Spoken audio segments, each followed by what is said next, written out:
Dave, before I touch on the game this weekend, I wanted to touch upon the Hibs fans, 7,000 of them making their way to Celtic Park for the quarter-final. Fantastic turnout from them.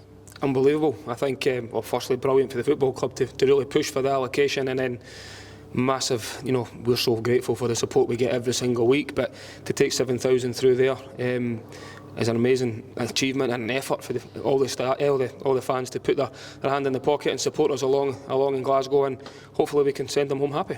Yeah, I suppose for the players, for the ones that haven't seen the away following, when they get to Celtic Park on Sunday and see 7,000 Hibs fans, it will give them a lot of belief. It will. I think it will. I think it really add to the atmosphere as well. 7,000 Hibs supporters. I know there'll still be 50 odd Celtic supporters, but I think you'll really hear them. They'll be in that corner and behind the goal, and I think it'll really add to the atmosphere. And these are, as I've already touched on, these are the games that players want to play in and should look forward to playing in. It doesn't make the challenge any easier. It'll be a real difficult game, we know that, but one the players need to look forward to and keep this momentum and confidence and feel-good factor going. You mentioned obviously the confidence and belief, momentum coming into this one. How much does that help that we obviously beat them, a week, 2 weeks ago going into this game? I think it helps from the belief point of view of what I've always touched on for a number of times we played against them. There was, if you don't believe we can go and do it, there's no point in us going along the M8, definitely not. So you need to believe you can do it. One thing we definitely will be saying to the players, and I certainly will be saying to the players, that just because we won the last game doesn't make it any easier. It certainly doesn't.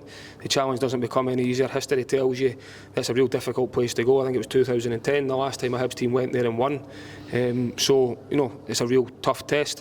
But as we've done it a number of times now this season, and we keep doing it in a positive way, can we change history in a positive way for ourselves? And at the start of every season, our challenge is to try and win a trophy, and for us to win the cup, we need to go to Celtic Park and win, and that is the focus of the players. Yeah, and I suppose Celtic will be wanting to get their own back honours as well, probably come out flying at the start. I'm sure they will.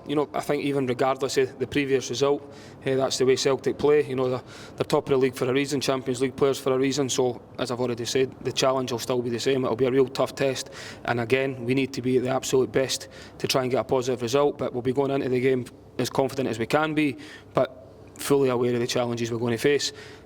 But can we put a performance together and a game plan together to try and come back into the next round of the cup? Just finally then, in terms of team news, how are we looking? We're good, to be honest. I think the only ones, obviously Quan can't play because he's on loan from Celtic, and Joe Newell's still not available. The one that obviously came off at the weekend was Warren O'Hara in the first half. Hopefully that's not as significant as we thought it was initially. So we're just monitoring that one all the time. So he's still got an opportunity potentially. We'll give him right up to the very end to see if he can be involved, and everybody else is fit and available and had an extra week's training. So as I've already touched on, the confidence, the feel-good factor, the training ground's brilliant at the moment, and a fantastic game to look forward to now. Absolutely. Good luck this weekend. Thank you. Cheers.